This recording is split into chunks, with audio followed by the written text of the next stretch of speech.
जीवन हारिले YouTube blogger का सान भाई बाइक राइडिंग को निज निशा बनाइथिबा संदीप कुमार दास सान भाई संदेश दास कर मृत्यु होईछि।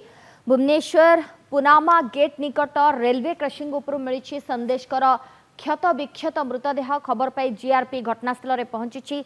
पुलिस आत्महत्या ने संदेह करथुबा बेले अपमृत्यु मामला रुजु करी तदंत करुछि। सेपटे इंस्टाग्राम रे वीडियो बनाई लोकंक मनोरंजन करथुबा संदीप सान भाई मृत्यु को नहीं सृष्टि होईछि अनेक प्रश्न। पारिवारिक झगड़ा ना आर्थिक समस्या किंबा प्रेम रे धोखा ए सब को नहीं चली खोड़थाड़।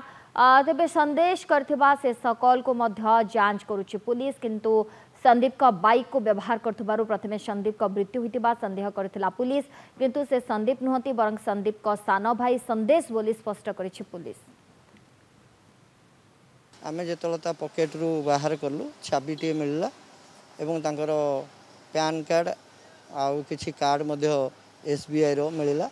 ताकू तर्जुमा करिकि सर जीआरपी सर ताकू खबर देबो बोली कहिसंदी, किंतु हमर सेइठार किछि व्यक्ति विशेष ताकू मध्य चिन्हिचंदी जानिचंदी बोली कहिले एवं से जने ब्लॉगर बोली कहउचंदी।